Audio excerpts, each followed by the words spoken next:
제가 오늘 말씀을 상고하면서 프랑스 작가이자 노벨 문학상 수상자인 앙드레 지드의 조본문이라는 소설이 생각났습니다.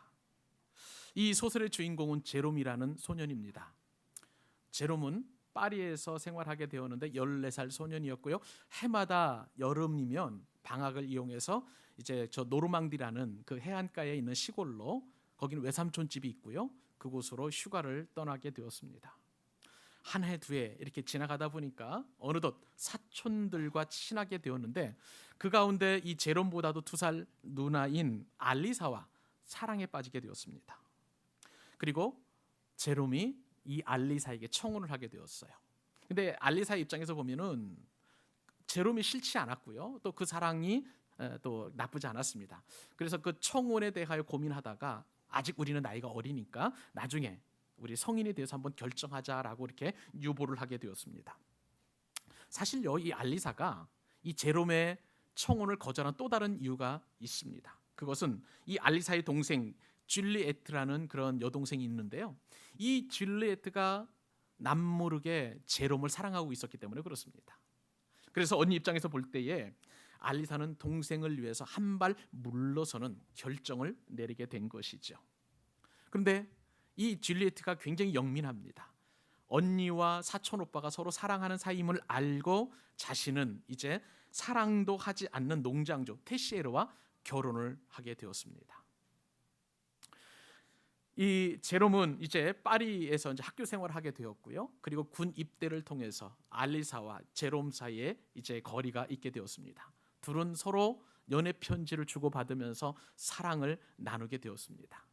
그리고 어느덧 성인이 되어서 이제 두 사람이 재회를 하게 되었는데, 이상하게 실제로 만나고 보니까 두 사람은 너무나 어색해하고 그리고 침묵만 흐르는 것이었습니다. 떨어져 있을 때는 서로 사랑에 대한 연민의 마음을 주고받았는데, 실제로 만나니까 그 사랑의 감정이 싹 터오르지 않는다는 것이죠. 알리사에게 나름대로 한 가지 고민이 있었습니다. 알리사는요, 기독교 세계관적인 그러한 생각으로 가득 차 있었는데, 알리사는 어렸을 때부터 부모님에게 기독교적 순결에 대하여 굉장히 중요한 그러한 교육을 받게 되었습니다. 알리사가 개인적인 행복보다 이 기독교적 가치관인 거룩을 더 숭고하게 생각한 나머지 둘은 더 이상 가까워질 수 없는 그런 사이가 되었습니다. 알리사에게는요, 청교도적인 그런 기독교적 금욕주의가 피부에 와닿았습니다. 그리고 그의 마음과 정신 세계를 지배하게 되었습니다. 그러다 보니까 제롬의 청혼을 거절할 수밖에 없었고, 그 사랑의 후유증으로 말미암아 시름시름 앓다가 나중에 요양원에서 남모르게 죽음을 맞이하게 됩니다. 이 작품의 맨 마지막에는 알리사의 일기가 소개가 되어 있는데, 그 일기장에는 이렇게 기록되어 있습니다. 주님, 당신이 우리에게 가르쳐 주신 길은 너무나 좁은 길입니다. 둘이서 나란히 걸어가기에는 너무나 좁은 길입니다 라고 갈무리 됩니다. 앙드레지드는요, 이 소설 조본문을 통해서 하고 싶은 이야기가 있었습니다. 그 어떠한 종교적 신념이라 할지라도 숭고한 사랑을 희생해도 될 가치가 있는가라고 그렇게 은근히 은연중에 비판하는 것입니다. 그러면서요, 자신은 이 소설을 뛰어넘어서 현실적인 사랑을 추구하게 되었는데, 실제로 사촌 누나, 외사촌 누나인 마들렌과 결혼을 하면서 그의 일생을 보내게 되었습니다. 이 앙드레지드가 가지고 있는 생각은 이거예요. 아름다운 사랑을 위해서라면 고리타분한 기독교적 생각을 다 벗어버리라, 그 가치관을 내던져 버리라 라는 것이 앙드레지드가 가지고 있었던 생각이었던 것입니다. 금기의 벽을 깨뜨리고 그 어떤 것도 개인의 행복을 그리고 개인의 사랑을 그것보다 더 앞설 수 없다는 것이 앙드레지드가 독자에게 하고 싶었던 이야기였던 것이죠. 저는 이 소설을 나름대로 생각해 보면서 반드시 그가 이런 생각을 하게 된 배경이 있을 거라는 생각을 들어서 그의 삶을 좀 조명해 보았습니다. 여러 가지 자료를 보니까 이 앙드레지드가 부모님에게서 억압적인 종교 교육을 받았던 것 같아요. 아버지는요, 아주 유명한 파리 대학의 법학과 교수였고 카톨릭 신자였습니다. 어머니는 명민하신 분이셨지만 개신교 신자였어요. 그런데 이러한 신앙적인 가치관을 늘 이제 앙드레 지드에게 강요하다시피 강조를 하게 되었는데, 이것이 앙드레 지드에게는 상처가 되고 트라우마가 된 거예요. 그리고 끊임없이 신교와 구교가 부모님 사이에서 늘 갈등이 일으키다 보니까 가정에는 불화가 생기게 되었습니다. 이러한 부모님의 부부싸움을 바라보면서 자라난 앙드레 지드는 늘 자신은 열등생이다. 왜냐하면 늘 종교적 가치관을 가지고 어머니나 아버지가 그를 판단했기 때문에 그런 것이죠. 나아가서는 자신이 열등생이라 느끼고, 그러다 보니까 그 돌파구를 찾았는데 왜곡된 성에 대하여 집착하면서 돌파구를 찾게 되었습니다. 그리고 결국은 외사촌 누나와 결혼을 하게 된 것이죠. 저는요, 이 앙드레 지드의 좁은 문과 그리고 그가 태어난 배경과 그리고 그 자라난 환경들을 바라보면서 앙드레 지드가 말하는 이 좁은 문이라는 것은 오늘 예수님께서 말씀하시는 좁은 문과 상당히 거리가 멀고 그것과는 완전히 다르다는 것을 묵상하게 되었습니다. 여러분, 오늘 예수님께서는 우리에게 생명의 길, 생명의 말씀을 주시고 또한 생명의 문을 우리에게 교훈해 주시지만 앙드레 지드가 말하는 그 문은 멸망의 길입니다. 왜 그렇습니까? 그 길은 욕망과 무질서와 쾌락을 추구하는 인간 본성의 길이고 죄악의 길이기 때문에 예수님의 말씀과는 전혀 차원이 다른 것이죠. 심지어 세상 사람들은요, 자신이 가지고 있는 생각을 이야기하기 위해서도 예수님의 말씀까지도 차용할 수 있다는 것에 저는 끔찍한 생각을 하게 되었습니다. 여러분, 그러나 우리는, 저와 여러분은 아무리 아름답게 포장하고 예쁘게 만들었다 할지라도 우리는 오직 주님이 말씀하시는 좁은 길로 가야 될 줄로 믿습니다. 왜 그렇습니까? 그 길은 생명의 길이기 때문에 그래요. 그 길은 영생의 길이기 때문에 그래요. 그 길은 참된 길이기 때문에 그런 것입니다. 사랑하는 여러분, 저와 여러분은 그 어느 때보다도 영적 분별력이 필요한 시대를 살아가고 있습니다. 오늘 말씀을 듣는 가운데에 주님이 말씀하시는 진정한 좁은 문, 좁은 길의 의미가 저와 여러분 가운데 가슴에 새겨지기를 원하고, 그리고 그 말씀대로 살아가는 은혜를 구하는 저와 여러분 될 수 있기를 주님의 이름으로 축복합니다. 그러면 오늘 말씀을 통해서 주님께서 교훈하고 싶어 하시는 첫 번째 교훈이 무엇일까요? 우리에게 선택 상황이 있는데 생명으로 인도하는 좁은 문과 반드시 좁은 길을 선택하라는 것입니다. 여러분, 제가 이 좁은 문과 좁은 길을 생각하면서 예전에 직장 생활할 때가 떠오르더라고요. 저희 신혼집이 이제 서울 수유리에 있었습니다. 제가 예전에 또한 직장 생활할 때 직장은 저 용산 서빙고동에 있었어요.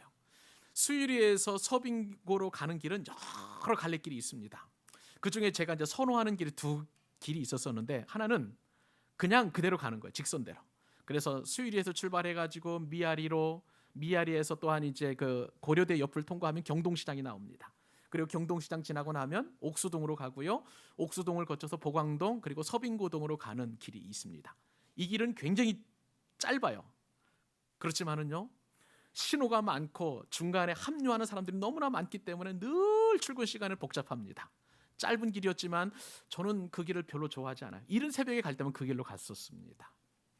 또 다른 길이 있었는데, 이 길은요, 수유리에서 출발해가지고 저쪽에 그 석관동을 거쳐가지고 동부간선도로를 합류하는 거예요. 자동차 전용 도로잖아요. 그리고 동부간선도로 지나서 이제 강북강변도로 합류하면 이제 회사에 바로 도착할 수 있습니다. 저는 이제 될 수 있으면 그 길을 합류하게 되었는데, 한 가지 문제가 있어요. 이 동부간선도로까지 가는 길이 너무나 막히는 거예요. 사람들 생각이 좀 비슷한 것 같습니다. 제가 그런 생각을 하니까 다른 사람도 똑같은 생각을 하니까 하는 것 같은데, 어쩌면 그렇게 제 차를 졸졸졸 따라오는지, 앞에도 막고 뒤에도 막고 늘 이렇게 막히는 거예요. 그래서 제가 이제 고민을 하게 되었습니다. 가다 보니까 중간중간에 골목길로 사이길로 가는데, 기가 막히더라고요. 이게 지름길로 가다 보니까 좁지만 그 길로 가다 보니까 시간을 굉장히 단축할 수 있었던 거예요. 그래서 저는 좁은 길 생각하면 늘 그렇게 지름길을 생각하곤 합니다. 오늘 말씀을 보니까요, 예수님께서는 이 마태복음 7장 말씀을 우리에게 교훈하시면서 어떤 상황을 말씀해 주시냐면 항상 두 가지를 비교하세요. 우리가 예전에 살펴보게 되었죠. 반대되는 개념이 반복적으로 이렇게 연속이 되는데, 좋은 아버지이신 하늘 아버지께서 우리에게 좋은 것을 주신다라고 말씀해 주시고 나쁜 아버지를 비교하셨습니다. 그리고 오늘 본문에 보니까 좁은 문, 넓은 문, 그리고 좁은 길, 넓은 길. 그리고 우리가 다음 주부터 살펴보겠습니다마는 뭐 좋은 나무, 그리고 나쁜 나무, 열매를 맺는 나무, 열매를 맺지 못하는 나무, 그것이 이제 비교가 되고요. 또한 참된 제자 혹은 참된 신자가 누구인가, 거짓된 신자와 거짓된 제자가 누구인가를 또 대조해서 주님께서 말씀하십니다. 그리고 더 재미있는 것은 집을 짓되 모래 위에 짓고 또 반석 위에 짓고 누가 더 지혜로운가를 또 주님께서 말씀하십니다. 주님께서 이러한 대조를 통해서 제자들이나 혹은 이 말씀을 받는 저와 여러분에게 요구하시는 사항이 있어요. 그것은 참된 믿음이 무엇인가, 참된 제자가 무엇인가를 주님께서는 알고 싶어 하셨던 거예요. 그래서 우리에게 끊임없이 이렇게 대조되는 그 말씀을 통해서 우리로 하여금 교훈에 들어가도록 그렇게 말씀해 주시는 것입니다. 자, 이러한 전이해를 가지고 오늘 말씀, 대조하시는 주님의 말씀 다시 한번 읽어보기를 원합니다. 같이 한번 읽을까요? 자, 좁은 문으로 들어가라. 시작. 좁은 문으로 들어가라.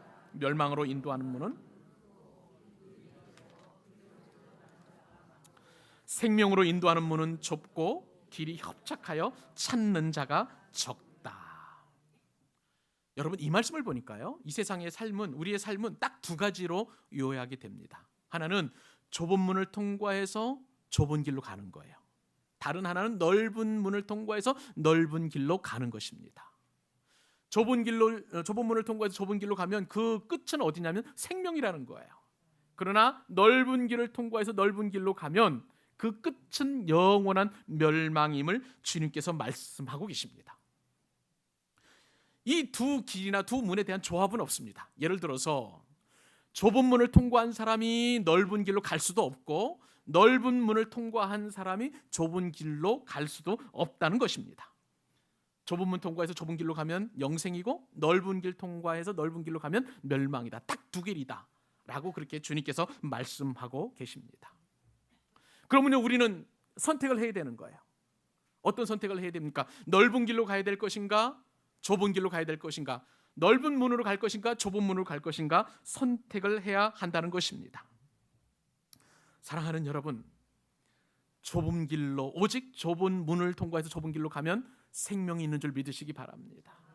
넓은 문을 통과해서 넓은 길로 가는 그 길은 멸망이기 때문에 우리는 절대 선택하지 말아야 된다는 것이 주님께서 말씀하시는 거예요. 마지막에 멸망을 당해도 오늘을 쉽게 살 것인가, 아니면 마지막에 생명을 얻기 위해서 우리는 좁은 문을 통과해서 좁은 길을 갈 것인가, 그것을 선택하라고 주님께서 우리에게 요구하고 계시는 것입니다. 세상 사람들은요, 멸망의 길이 예정되어 있음에도 불구하고 넓은 문을 통과해서 넓은 길로 가려고 합니다. 대표적인 게 있어요. 교회를 다니지 않고 수많은 사람들이 가장 큰 관심 있는 것이 무엇이냐면요, 돈 버는 거예요. 교회 다니는 거 뒷전, 예수 믿는 거 뒷전으로 하고 늘 돈 버는 일에만 열심을 내는 그런 사람들이 얼마나 우리 세상에 사는 세상에 많은지 모릅니다. 돈이면 모든 것을 얻을 수 있다는 생각이 많은 사람들의 생각에 팽배한 것이죠. 심지어는요, 돈 버는 일에 자신의 영혼까지 파는 그런 사람도 존재하고 있습니다. 독일의 데문호 괴테가 이런 사람들의 심성을 잘 파악한 것 같습니다. 그래서 데문호 이 괴테가 지은 작품 중에서 하나가 파우스트라는 작품이 있는데, 이 파우스트에는 바로 이러한 인간의 심성을 잘 이렇게 담아낸 그런 문학 작품입니다. 주인공 파우스트는 자신의 영혼을 가지고 악마와 흥정을 하게 되었습니다. 악마와 거래를 하게 되는데 24년 동안 악마에게 부나 또 그다음에 재산이나 쾌락이나 기쁨을 주면 내가 기꺼이 영혼을 팔겠다는 거예요. 그리고 24년 후에는 악마가 이 파우스트의 영혼을 이제 좌지우지해도 된다라고 그렇게 흥정을 하였습니다. 그 흥정이 시작되고 약속대로 악마는 파우스트에게 돈을 주었습니다. 쾌락을 주었습니다. 즐거움을 주었습니다. 그런데요, 이 쾌락과 돈과 즐거움을 누리는 삶이 24년이 순식간에 지나간 거예요. 드디어 24년이 지난 그 시간에 이제 악마는 죽음의 사신 메피스토페레스를 보냅니다. 그리고 오늘 밤 12시와 1시 사이에 너의 영혼을 가지고 가겠다라고 이렇게 이야기를 했습니다. 드디어 12시가 지났습니다. 이제 1시가 거좀 되었을 때에 파우스트는 절규합니다. 제발 좀 나를 살려달라고 그렇게 울부짖는 그 소리가 파우스트의 대저택에서 크게 울려나게 되었습니다. 사랑하는 여러분, 지금도 세상은 악마의 형상인 돈에 자신의 영혼을 팔고 그리고 그 돈이 주는 쾌락을 누리는 그 사람들이 얼마나 많은지 모릅니다. 그리고 결국에는 이 돈 때문에 자신의 영혼을 팔아버리고 몸부림치다가 그리고 멸망의 길로 가는 사람들이 얼마나 많은지 모릅니다. 사랑하는 여러분, 여러분들은 어떤 선택을 하시겠습니까? 세상 누구나 다 탐하는 쾌락과 욕망을 추구하기 위해서 돈 버는 일에만 여러분 몰두하시겠습니까? 아니면 영원한 생명을 위해서 여러분의 삶을 투자하시겠습니까? 그 선택이 바로 신앙의 결단인 것입니다. 저는 여러분을 축복합니다. 오늘 바로 이 자리에서 영원한 삶을 위하여 좁은 문은 그리고 좁은 길로 갈 수 있는 여러분, 그 선택을 하실 수 있기를 주님의 이름으로 축복합니다. 생명의 길 그리고 영원한 삶을 살아가는 그 길을 선택하는 신앙의 결단의 날이 될 수 있기를 바랍니다. 그 은혜가 저와 여러분 가운데 있었으면 좋겠어요. 오늘 주님이 주시는 그 교훈 가운데 첫 번째 선택한다고 할 때 선택할 수 있는 것이 있습니다. 주님이 주시는 첫 번째 교훈 가운데 하나가 선택인데, 그 선택 가운데 하나는 우리가 좁은 문을 선택해야 된다는 것이죠. 제가요, 언젠가 엔터테인먼트 회사에서 가수를 뽑는 그 오디션 하는 그것을 눈여겨서 본 그런 기억이 있습니다. 그런데 가수가 되기 위해서 얼마나 많은 젊은이들이 지원을 하는지, 제가 기억에 그때 그 오디션 그 프로그램을 보니까 무려 8,000대 1이었어요. 가수 한 사람 되기 위해서 8,000명 이상이 지원을 하게 되었고, 그 경쟁률이 8,000대 1이었다는 것입니다. 그러면서 제가 들었던 생각이 뭐냐면, 가수 되는 것이 참 힘들구나, 힘든 문을 통과해야만 하는구나 라는 그런 생각을 갖게 되었습니다. 여러분, 시험 통과할 때 8,000대 1 통과해 보신 적이 있으세요? 별로 경험이 없으니까 별로 감동이 없으시죠? 8,000대 1이라니까요. 수많은 고3 수험생들이나 재수생들이 가고 싶어하는 대학이 있습니다. 서울대학교입니다. 서울대학교 누구나 다 들어가고 싶어 하죠. 그러나 서울대학교 들어가는 입학의 문은 너무나 좁습니다. 그런데도 많은 수험생들이 그 서울대학교 입학이라는 문을 통과하고 싶어 합니다. 여러분, 왜 젊은이들이 좁은 이 오디션을 통과하고 서울대학교 입학의 문을 통과하려고 그렇게 노력을 할까요? 그렇게 무슨 무진 노력을 할까요? 여러분, 들어가면 무엇인가 얻을 수 있기 때문에 그래요. 물론 들어간 이후에도 여러 가지 어려움들이 있는 것은 사실이지만, 그러나 그 오디션을 통과해서 가수가 되고 그리고 서울대학교 들어가면 자신들에게 얻어지는 게 있다는 거예요. 명예가 주어집니다. 인기가 주어집니다. 또 어디 그뿐입니까? 많은 사람들이 관심을 갖고 또 사랑을 받게 되는 것. 그렇기 때문에 많은 젊은이들이나 많은 사람들이 이처럼 가수 오디션에 통과하기를 원하고 서울대학교 입학하기를 원하는 것입니다. 그런데 여러분, 신앙에는요, 이 좁은 문을 통과해서 좁은 길을 갈 때에 가수나 그리고 서울대 입학생이 누릴 수 없는 더 큰 것이 주어진다는 사실을 여러분 믿으시기 바랍니다. 생명이 주어집니다. 하나님의 은혜가 주어집니다. 하나님의 축복이 주어집니다.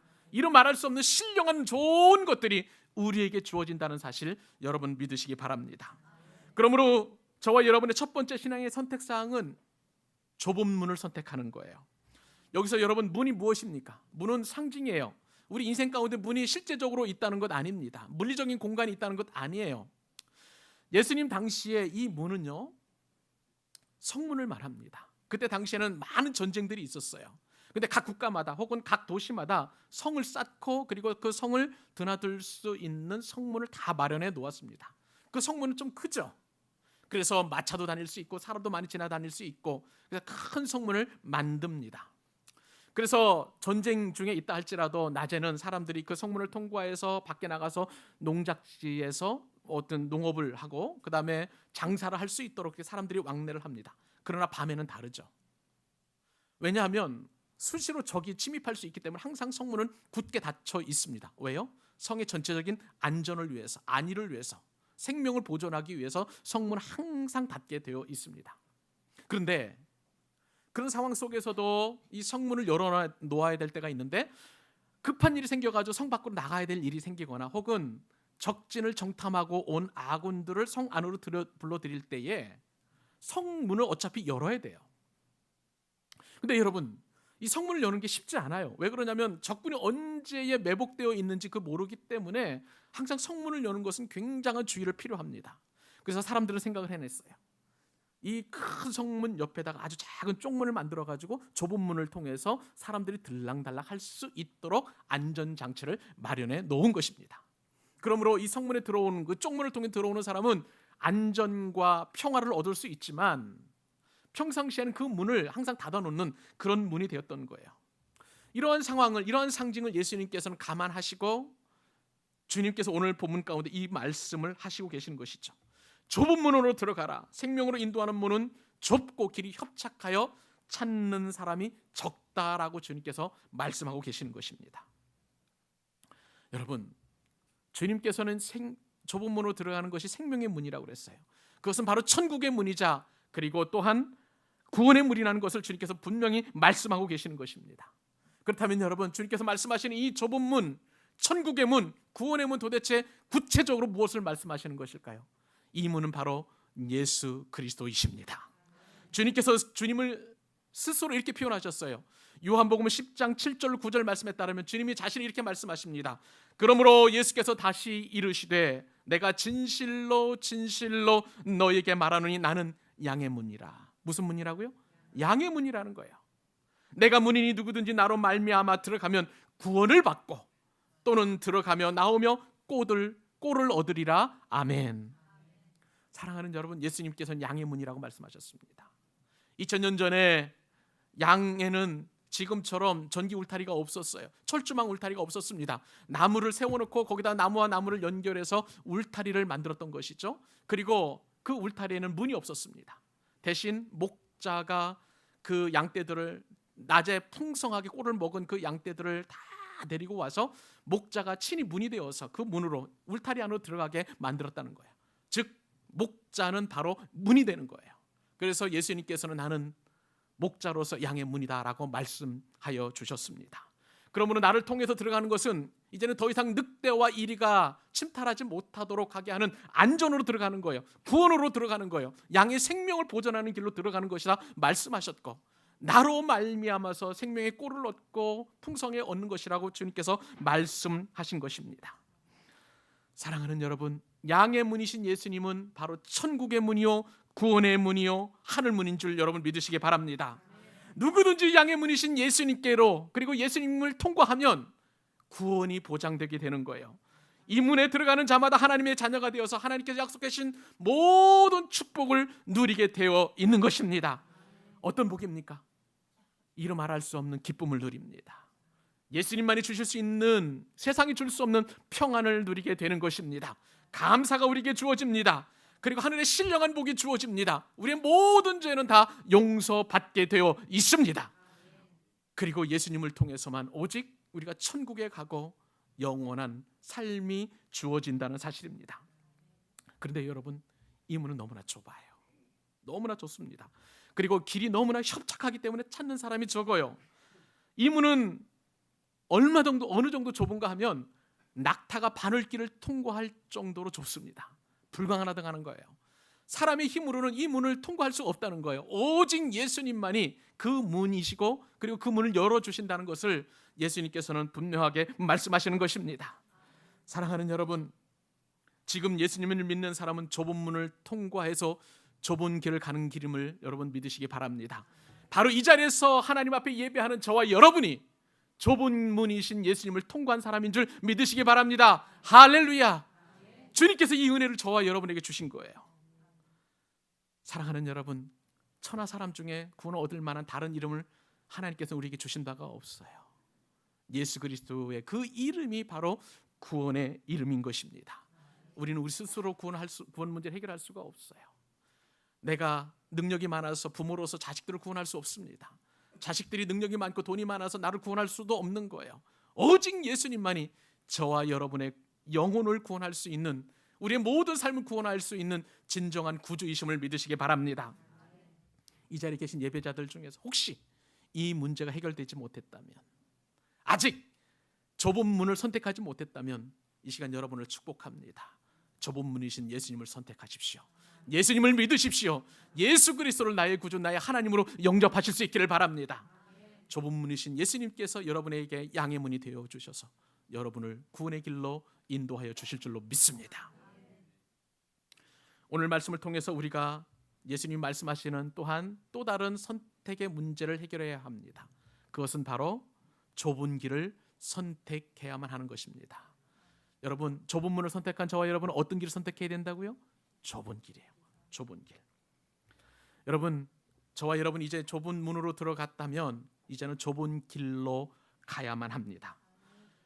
우리는 누구나 생각할 때 이왕이면 좀 넓은 길을 가기를 원해요. 신장로, 고속도로, 좀 뻥 뚫리고, 그리고 좀 뭐라 그럴까요? 우리가 좀 뭔가 좀 우리의 가슴을 시원하게 할 만한 그 길을 가고 싶어 합니다. 그러나 예수님 그런 길 말고 오솔길, 골목길 같은 좁은 길로 가라고 오늘 주님께서 말씀하십니다. 여러분, 도대체 이게 무슨 말씀일까요? 좁은 길이 상징하는 것이 도대체 무엇일까요? 우리는 예수님께서 말씀하신 이 좁은 길로 가라는 의미를 두 가지로 요약해 볼 수 있습니다. 이 좁은 길로 가라고 할 때 이 좁은 길은 뭐냐면요, 매 순간마다 예수님을 믿고 의지하는 것이 바로 좁은 길을 가는 것이라는 사실입니다. 여러분, 우리가 신앙생활 할 때 신앙은 한순간에 한 번 이루어지는 것입니까? 아니면 끝까지 그 길을 가야만 하는 것입니까? 후자예요.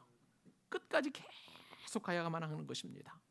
매 순간마다 예수님을 믿고 예수님을 의지하는 그 길을 계속 가야만 하는 것인데, 그 길이 바로 좁은 길이라고 주님이 말씀하시는 것입니다. 예수님께서는요, 길에 대해서 굉장히 관심을 많이 갖고 계셨어요. 그래서 자신을 문이라고 말씀하시고 동시에 길이라고 말씀하셨습니다. 요한복음 14장 6절 말씀에 따르면 예수님께서 뭐라고 말씀하셨나요? 내가 곧 뭡니까? 길이요. 뭐라고요? 길이요 진리요 생명이니 나로 말미암지 않고는 아버지께로 올 자가 없느니라. 할렐루야. 예수님 외에는 다른 길이 없다는 거예요. 하나님으로 가는, 하나님께로 향하가는 오직 유일한 길, 어웨이가 아니에요. 여러 길 가운데 한 길이 아니라 바로 그 길, 오직 그 길이라는 개념에서 주님께서는 내가 하나님께로 이르는 유일한 길이라고 주님이 말씀해 주신 것입니다. 여러분, 우리가 예수를 믿을 때 그 믿는 순간 한순간이에요. 그러나 문 한순간 통과하지만 그 길은 지속적으로 걸어야 된다는 것을 주님이 말씀해 주고 계시는 것입니다. 우리가 예수님을 믿고 영접하는 것은 한순간의 일이라고 말씀을 드렸습니다. 그리고 그 이후에 우리는 매 순간마다 예수님을 철저하게 의지하고 철저하게 신뢰하면서 그 길을 조금씩 걸어 나가야만 하는 것이죠. 우리가 믿는 예수님은 단회적인 신앙의 대상이 아니에요. 예수님 어떤 분이신지 아세요? 영원하신 분이십니다. 그냥 우리와 함께 잠깐 있다가 교제했다가 떠나시는 분이 아니라 영원하신 분이심을 히브리서 기자는 13장 8절에서 이렇게 말씀하십니다. 예수 그리스도는 어제나 오늘이나 영원토록 동일하시니라. 예수님께서는 2000년 전에 이 땅에 오셨어요. 그리고 죽은 자를 살리시고 병든 자를 고쳐주셨습니다. 그 예전의 예수님, 히브리서 말씀에 따르면 그 어제의 예수님이 오늘 저와 여러분의 예수님이심을 믿으시기 바랍니다. 그리고 우리의 인생을 끝까지 책임지실 영원한 예수님이신 것입니다. 예수님께서 인생의 모든 문제를 과거에 어제 해결해 주셨다면 오늘 저와 여러분의 인생의 문제도 해결해 주실 줄로 믿습니다. 장래에 우리의 모든 인생의 문제까지도 해결해 주실 줄로 믿습니다. 이것이 영원하신 예수님이세요. 그런데 이 영원하신 예수님이 우리에게 더 큰 보혜사를 보내어 주셨습니다. 성령님을 보내어 주셨습니다. 성령님께서는 우리 마음 가운데 내주하세요. 그래서 요한복음 14장 17절 말씀에 따르면 예수님께서 성령님을 보내주실 것을 약속하시고 성령님께서 영원토록 우리와 함께 하심을 말씀하여 주셨습니다. 그는 진리의 영이라 세상은 능히 그를 받지 못하나니 이는 그를 보지도 못하고 알지도 못함이라. 그러나 너희는 그를 아나니 그는 너희와 함께 거하시며 또 너희 속에 영원토록 계시겠음이로라. 사랑하는 여러분, 성령님께서 저와 여러분을 만져주시고 영원토록 위로해 주시고 우리의 기쁨을 주시고 소망을 주시는 줄로 믿습니다. 그러므로 이 성령께서는 우리로 하여금 하나님의 자녀로서 그 사랑에서 끊을 수 없도록 끈끈하게 지켜주시는 사랑의 끈이 되시는 거예요. 여러분, 사도 바울은 이것을 너무나 잘 알고 있었어요. 그래서 위대한 오묘한 진리를 이렇게 말합니다. 로마서 8장 35절 36절 37절 같이 읽습니다. 시작. 누가 우리를 그리스도의 사랑에서 끊으리요? 환난이나 곤고나 박해나 기근이나 적신이나 위험이나 칼이랴. 기록된 바 우리가 종일 주를 위하여 죽음을 당하게 되며 도살당할 양같이 여김을 받았나이다 함과 같으니라. 그러나 이 모든 일에 우리를 사랑하시는 이로 말미암아 우리가 넉넉히 이기느니라. 할렐루야. 여러분, 우리 인생은 지금 도살장에 끌려가는 양과 같은 인생이에요. 그리고 우리가 예수님을 믿음으로 말미암아 우리는 하루 종일 주를 위해서 죽는 인생과도 같은 그런 어려움과 고통 가운데 있게 됩니다. 그러나 사도 바울이 우리에게 분명하게 얘기했어요. 성령께서 우리에게 내주하심으로 말미암아 누가 우리를 그리스도의 사랑에서 끊으리요? 우리의 삶이 비록 환난적인 삶이나 곤고한 삶이나 박해나 기근이나 그리고 적신이나 위험이나 칼이나 그 어떤 것이라도 하나님의 사랑에서 끊을 수 없다. 사랑하는 여러분, 은혜 사랑의 교회가 이제 떠나가시면 광교에서 이제 동탄으로 가시면 더 좋은 일이 일어나게 될 줄로 믿습니다. 왜 그러냐면 성령께서 여러분과 함께 하시기 때문에 그런 줄 믿으시기 바랍니다. 우리 광교 사랑의 교회에서도 큰 은혜를 하나님께서 주실 거예요. 하나님의 사랑 안에서 더 큰 복을 받게 될 줄로 믿습니다. 왜냐하면 우리에게도 성령님이 계시기 때문에 그래요. 이것이 바로 좁은 길로 가는 거예요. 예수 그리스도를 매 순간마다 의지하고 믿고 신뢰할 때에 우리는 그것이야말로 바로 좁은 길을 가는 길임을 여러분 꼭 명심하실 수 있기를 바랍니다. 좁은 길을 가는 것이란 도대체 무엇일까요? 그것은 예수님의 말씀에 순종하는 것입니다. 여러분, 길이라는 것은 반드시 목적지가 있는 것 아니겠습니까? 우리가 천국을 향해서 그 신앙의 길을 걸어갈 때에 우리는 그 천국이라는 목적지가 우리에게 예비되어 있습니다. 문제는 뭐냐면요, 그 걸음걸음을, 그 길을 어떻게 구체적으로 우리의 삶을 살아낼 것인가 하는 것입니다. 우리가 신앙의 길을 걸어갈 때 예수님의 말씀은 마치 기찻길과도 같습니다. 무슨 말씀입니까? 기차가 레일 위에 놓여 있으면 목적지까지 안전하게 가게 되죠. 그러나 레일을 벗어나게 되면 기차는 더 이상 쓸모없는 무용지물이 되어버리고 맙니다. 그런데 이 예수님의 말씀은 우리의 인생이라는, 신앙이라는 그 길 위에 마치 기찻길과도 같아서 그 말씀대로 우리가 따라가기만 하면 안전하게 그리고 평안하게 목적지까지 도착할 수 있는 것입니다. 여러분, 그렇지만은요, 레일에서 이탈하는 순간 우리의 모든 신앙의 길은 어그러지고 맙니다. 기쁨 대신 슬픔이 오고 그리고 감사 대신 고통이 우리에게 올 수밖에 없어요. 괴로움과 외로움과 불행에 빠지게 됩니다. 주님은 오늘 말씀에서 바로 그 좁은 길을 통해서 말씀이라는 그 기찻길 위에 우리의 인생이 놓여지기를 주님께서는 말씀하시고 우리에게 또한 그런 소망을 불어넣어주고 계시는 것입니다. 근데 여러분, 성경에 보면 수많은 사람들이 이 말씀에 불순종하여 그 말씀의 레일에서 벗어난 사람이 너무나 많아요. 대표적인 사람이 바로 가롯 유다입니다. 여러분, 가롯 유다는요 아주 명민한 사람이었어요. 돈 계산을 너무 잘하는 사람이었어요. 그래서 예수님 공동체의 돈계를 맡을 정도로 그렇게 아주 유능한 사람이었습니다. 그리고 가룟 유다는 예수님의 12 제자로서 예수님께서 일으키시는 모든 기적을 목격했어요. 죽은 자를 살리시고 병든 자를 고치시고 저는 자가 일어나고 눈먼 자가 눈 뜨고 귀 먹는 사람이 또 귀가 열려지는 은혜도 경험했던 사람이에요. 이렇게 예수님의 총애를 받고 예수님의 모든 기적과 이사를 맛본 그 가룟 유다에게 한 가지 넘을 수 없는 유혹이 있었습니다. 돈에 대한 유혹이었어요. 베다니 향유 사건을 통해서 가룟 유다는 돈을 사랑하는 사람임을 이렇게 밝히 드러나게 되었습니다. 그리고 그에게는 목적과 야망이 있었어요. 예수님께서 로마 제국을 다 물리치시고 왕이 되시면 나도 한 자리 얻을 수 있다는 그런 야망이 그에게 있었습니다. 그런데 어느 날 예수님께서 십자가에서 죽어야만 된다고 말씀하셨습니다. 가룟 유다에게는 그 말씀이 절망이었어요. 지금까지 그가 예수님을 따라왔던 모든 목적이 한순간에 무너져 내리는 그러한 일이 벌어지게 된 것입니다. 그리하여서 가룟 유다는 나쁜 제사장들에게 은 30을 주고 예수님을 팔아 넘겼습니다. 그리고 예수님께서는 십자가에 못 박히는 그 길로 걸어가신 것이죠. 이러한 가룟 유다에 대한 성경의 평가는 아주 냉정합니다. 성경은 가룟 유다에 대하여 마귀라고 말씀하시고 예수님께서는 그를 또한 도적이라고 말씀하셨습니다. 더불어서 요한복음 17장 22절 말씀에 따르면 멸망의 자식이다. 그리고 마태복음 26장 24절 말씀에 따르면 차라리 태어나지 않으면 좋을 뻔했을 것이라고 주님께서 가룟 유다를 그렇게 말씀하신 것을 볼 수가 있습니다. 사랑하는 여러분, 주님 말씀에 순종하는 삶이야말로 좁은 길을 가는 길임을 여러분 믿으시기 바랍니다. 저와 여러분은 힘들어도 어려워도 말씀에 순종하는 삶을 살아야만 하는 것입니다. 순종이 제사보다 낫습니다. 말씀에 대한 순종이야말로 좁은 길로 걸어가는 신앙의 길임을 꼭 기억하시고 저와 여러분 모두가 다 궤도에서 이탈하지 않는 복된 삶을 사시기를 우리 주님의 이름으로 축복합니다. 마지막으로 한 가지만 더 교훈을 살펴보도록 하십시다. 오늘 주님 주시고 싶어 하시는 그 말씀 가운데 교훈, 왜 주님은 굳이 좁은 문과 좁은 길로 가라고 말씀하셨는가 하는 점입니다. 우리가 오늘 주신 주님 말씀 가운데 다 이해가 되지만 왜 굳이 좁다라는 그 표현을 쓰시면서 우리에게 그 좁음을 강조하고 계시는지 한번 깊이 묵상할 필요가 있는 것이죠. 좁은 문과 좁은 길로 가는 길은 찾기가 어렵다고 했습니다. 그 이유가 무엇일까요? 14절 말씀에 기록되어 있습니다. 같이 읽습니다. 시작.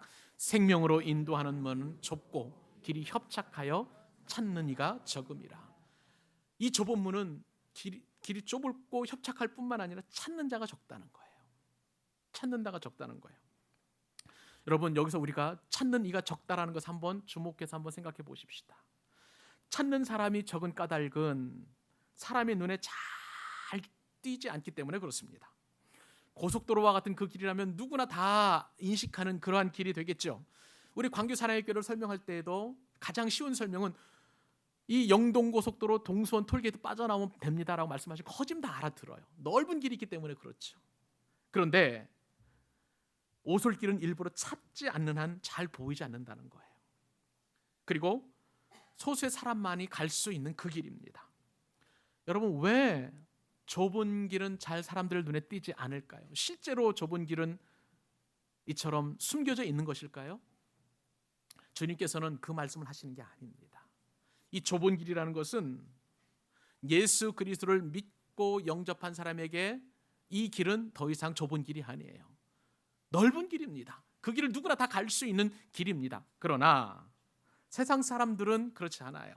이 십자가의 길, 구원의 길을 그들은 있어도 찾아내지를 못하는 거예요. 우리도 인정하지 않습니까? 세상 사람들 많이 그렇게 얘기하잖아. 왜 이렇게 수원 지역에 붉은 십자가가 많이 있는가? 겉으로 보이는 십자가는 많지만 그러나 그 십자가가 상징하는 구원의 길을 정말로 인식하는 사람들은 그렇게 많지 않아요. 그들의 관심이 다 다른 곳에 가 있기 때문에 그렇습니다. 여러분, 사람들의 관심은 어디에 있는지 아세요? 인터넷 포털 사이트를 한번 검색해 보세요. 인기인에 가 있습니다. 인기 있는 연예인, 인기 있는 탤런트, 인기 있는 가수 다 그쪽에 사람들의 온통 관심이 쏠려져 있고요. 또한 인기 있는 정치인뿐만 아니라 무슨 흉측한 사건에 연루된 뉴스메이커, 그 사람도 거기에 관심이 가 있는 것이죠. 하여간 요즘은 무엇을 하든지 인기가 없으면 아무것도 못합니다. 여러분, 요즘 초등학생들의 장래 희망 1순위가 뭔지 아세요? 뭐라고 생각하세요, 여러분? 유튜브 크리에이터입니다. 유튜브 크리에이터가 뭔지 아세요? 요즘 어린이들을 일컬어서 디지털 네이티브 세대라고 합니다. 즉 태어나자부터 계속 모바일이나 인터넷이나 영상에 아주 익숙한 그런 세대들 아니겠습니까? 근데 이런 세대들은 글자보다도 동영상을 더 선호하는 아이들이에요. 그리고 인터넷과 모바일이 아주 익숙한 그러한 세대들입니다. 이런 세대에게 각광받는 직업이 바로 유튜브 크리에이터인데 일은 방송하는 거예요. 자신이 잘하고 있는 거, 자신이 장기들을 이 방송을 통해서 계속 내보내고 그리고 그 시청자들이 그것을 보고 좋아요를 하면 거기에 따른 수익이 이렇게 주어지는 겁니다. 혼자만 잘하면 이제는 돈을 벌고 명예도 얻고 인기도 얻을 수 있는 그러한 세대가 되었기 때문에 요즘 초등학생들의 1순위는 바로 이처럼 인터넷 크리에이터라고 그렇게 할 수가 있는 것이죠. 그래요. 요즘은 인기가 지배하는 세상입니다. 소설가도 인기가 있어야 되고요. 시인도 인기가 있어야 되고요. 교사도 교수도 인기가 있어야 합니다. 대통령도 국민에게 인기가 없으면 정치 못합니다. 음식점도 마찬가지죠. 맛집 인기가 있어야 그 음식점이 활발하게 이루어지는 것이죠. 심지어는요, 교회나 목사도 인기가 있어야 합니다. 근데 저는 인기가 없습니다. 이렇게 인기가 있어야 되는 거예요. 근데 여러분 잘 생각해 보세요. 천국은 인기가 있습니까? 없습니까? 요즘 천국에 인기가 없습니다. 예수님도 마찬가지였어요. 인기가 없는 분이셨어요. 처음에 예수님은 한때 인기가 잔뜩 있었던 적이 있었습니다.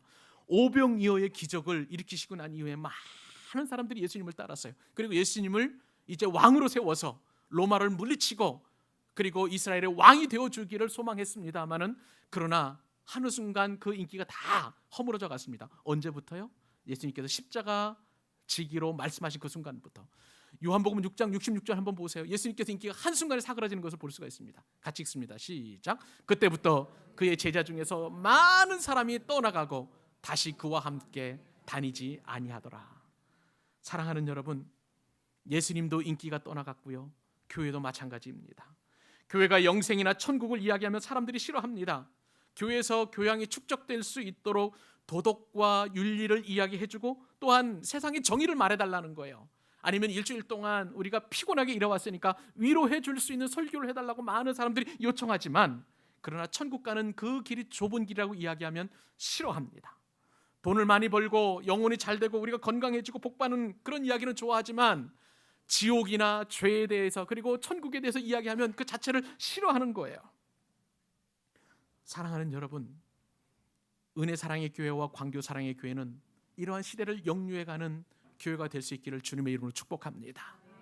세상 사람들이 인기 있는 그 길이 아니라 인기가 없지만 참된 복음이 증거됨으로 말미암아 우리의 생명이 주님께로 향할 수 있고 우리의 마음이 저 영혼을 바라볼 수 있고 이 세상에 많은 사람들이 넓은 길로 좋은 길로 가고 그리고 많은 부귀와 영화를 축적하지만 우리는 세상 사람들이 원하는 그러한 것이 아니라 참된 복음의 길, 생명의 길로 가는 그 은혜가 우리 은혜 사랑의 교회와 광교 사랑의 교회의 길을 주님의 이름으로 축원합니다. 그 길을 우리 저와 여러분은 가야 되는 거예요. 교회는 세상 사람들의 관심 밖에 있습니다. 세상 사람들이 시야 밖에 존재하는 것이죠. 그것이 바로 정상입니다. 왜냐하면 교회는 세상 사람들에게 관심 없는 좁은 길을 가야만 하기 때문에 그렇습니다. 사랑하는 여러분, 저와 여러분은 세상 사람들이 관심 없는 회개의 길을 걸어가십시다. 은혜의 길을 걸어가십시다. 오직 예수님이 아니면 안 된다는 그 절대 믿음의 길로 걸어가실 수 있기를 바랍니다. 내 뜻을 버리고 하나님의 뜻을 추구하는 이 좁은 길로 갈 때에 우리에게는 생명이 주어지는 줄로 믿습니다. 말씀을 맺습니다. 사랑하는 여러분에게 질문을 드립니다. 여러분이 가는 그 길은 지금 넓은 길입니까? 좁은 길입니까? 또한 넓은 문입니까? 좁은 문입니까? 이 시간 만약에 아직도 그것을 결단하지 못했다면, 선택하지 못했다면 좁은 문이신 예수님을 통해서 좁은 길을 통하여 영원한 생명에 이르는 그 은혜와 축복이 저와 여러분에게 주어질 수 있기를 우리 주님의 이름으로 축원합니다.